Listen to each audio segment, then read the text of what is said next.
नमस्कार, आप देख रहे हैं बी मिशन टीवी। इस वक्त मेरे साथ एडवोकेट विश्वजीत रतोनिया जी मौजूद हैं। आप सभी को पता है कि पूरे ग्वालियर के जो एडवोकेट हैं, लगातार जो बाबा साहब के अनुयायी हैं, वो संघर्षित हैं कि बाबा साहब की स्टैचू ग्वालियर हाई कोर्ट परिसर के अंदर कैसे जाए और वो लगे। कि देख पा रहे हैं और वो समझ पा रहे हैं कि हम अपने संघर्ष के बलबूते बाबा साहब की स्टैचू ग्वालियर परिसर में कैसे पहुँचा सकते हैं, क्योंकि तमाम जातिवादी लोग बाबा साहब की स्टैचू का विरोध कर रहे हैं और भारतीय संविधान निर्माता B.R. राव को बता रहे हैं 14 जून में एक बड़ा आंदोलन, बड़े जो लोग हैं वो एकजुट हो रहे हैं, वकील लोग। उसी विषय पर बातचीत करने के लिए विश्वजीत रतोनिया जी हैं, इनसे हम बातचीत करेंगे कैसे क्या कुछ पूरा प्रकरण है, क्योंकि लगातार तमाम सामाजिक संगठन आंदोलन करके जा चुके हैं। अब विश्वजीत रतोनिया और अन्य जो वकील हैं वो एक नया मंथन कार्यक्रम कह सकते हैं उसको करेंगे।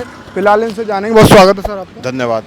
अभी आप यहाँ ग्वालियर हाई कोर्ट मेन परिसर गेट के सामने मैंने आपको देखा, अभी मैं यहाँ से गुजर रहा था, तो क्या कुछ आप यहाँ आकर देख रहे हैं और क्या कुछ सोच रहे हैं?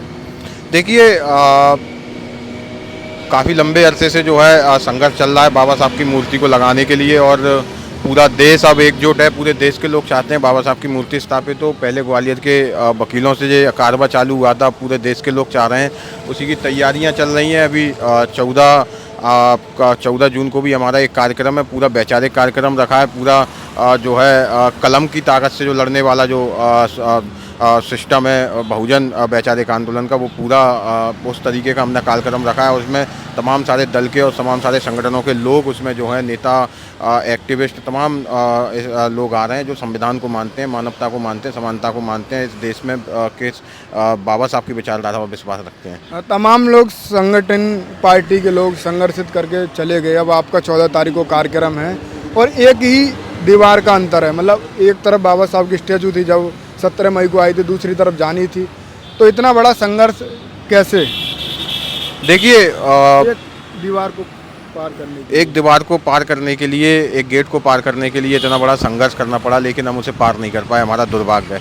लेकिन एक अच्छी बात ये रही कि बाबा साहब की मूर्ति जाने नहीं दी गई, लेकिन इतना बड़ा रोष इस देश में पैदा हो गया कि हमारे लोग एक हो गए। हम जिस बहुजन वैचारिक आंदोलन की बात करते हैं, वो बहुजन शब्द जो SC ST OBC माइनॉरिटी को मिलाकर बनता है, वो सारे लोग एक हो गए। और आज बाबा साहब के नाम को स्थापित करने के लिए, उनके संघर्ष को स्थापित करने के लिए जो जातिवादी लोग हैं, जो समानता के विरोधी लोग हैं, उनके खिलाफ पूरा देश आज एकजुट होकर खड़ा है।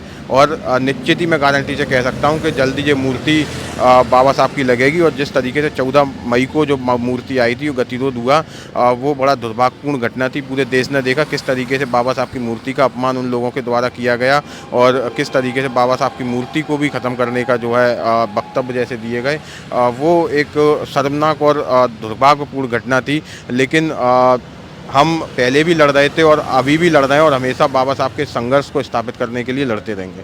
आपने पूरा आंदोलन देखा, पूरा आंदोलन शुरू से देखा, और अभी मतलब आपको क्या लग रहा है कि 14 को कैसा होगा जिससे कुछ सफलता मिलेगी?